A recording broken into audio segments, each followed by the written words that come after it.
এই দেখেন আজব একটা বাংলাদেশের মানচিত্র। এই যে সিলেটের কথা বলি, সিলেট কিন্তু একটা বিভাগ, ঠিক আছে?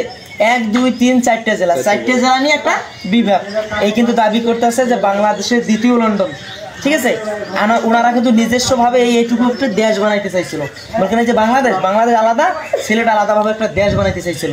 4টে জেলা নিয়ে যদি এত গর্ব করতে পারে, তাহলে আমাদের রংপুর বিভাগে 1 2 3 4 5 6 7 8টা জেলা, 8টা জেলা নিয়ে আমরা কি একটা দেশ গড়াইতে পারবো না? অবশ্যই। আমরা কি দোষ করছি? আমাদেরও মনে করেন এটা একটা দ্বিতীয় লন্ডন, ঠিক আছে?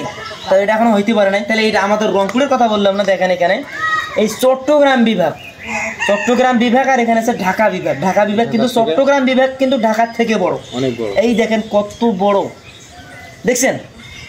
আর এই যে ঢাকা বিভাগ কিন্তু এতটুকুই। তাহলে মনে করেন যে এত বড় বিভাগ একটা চট্টগ্রাম থাকে, যদি বাংলাদেশের মধ্যে দ্বিতীয়টা বাংলাদেশ বানাইতে না পারে বা না চায়, তাহলে এই সিলেটের মধ্যে কি আছে বাবা? এই সিলেটের মধ্যে কি আছে? সিলেটের মধ্যে কি জানি কয়, সিলেটের পুরি নাকি কারে কয়, মানে সিলেটের পুরির কি দাম বেশি নাকি? অবশ্যই দাম বেশি। যাই হোক, তাহলে ওনারা এইভাবে এই কাজটা করলো কেন? আমি চাই কি জানেন, ওনারা যে বলে দ্বিতীয় লন্ডন, অথচ কিন্তু পানিতে ডুবি থাকে। আমাদের রংপুরের মধ্যে পানি আছে না? আমরা যতটুকু পানি মনে করেন আমাদের এদিক থেকে যায় ওদিক দিয়ে পারে। তাহলে আমরা কোন সর্বপ্রথম আমরা হেড আছি না? কলমের হেড না খোলা পর্যন্ত লেখা যায়?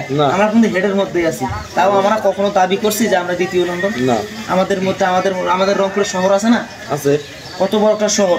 এই যে আমাদের যেমন মনে করেন নীলফামারী জেলা, এই যে নীলফামারী জেলা, এই যে ঢাকাটা যে কিন্তু এইটা আছে, এই যে ঢাকাটা, এই ঢাকাটা আমাদের কিন্তু নীলফামারী জেলা জলঢাকা থানা যে আছে, জলঢাকা থানার মধ্যে কিন্তু এই ঢাকাটা হওয়ার কথা ছিল। সর্বপ্রথম খুঁটি কিন্তু ঢাকার কাটছিল এই আমাদের জলঢাকা থানাতে। তা আমাদের যদি গেলে জলঢাকা থানাতে যদি গেলে ঢাকাটা নির্মাণ হইতো, তাহলে এর মতো ছেলেটেরা খাওয়া আমাদের রংপুরে থাকতো না। সর্বপ্রথম টপে থাকতো কে? রংপুর বিভাগ। এই কারণে বন্ধুরা, রংপুর বিভাগকে কখনো ভুলবেন না। রংপুর বিভাগের একটা 80 বছরের বুড়া কিন্তু অন্যান্য বিভাগের 18 বছরের যুবকের থেকে শক্তিশালী হয়ে থাকে। ঠিক কিনা? ঠিক কিনা? ঠিক কিনা?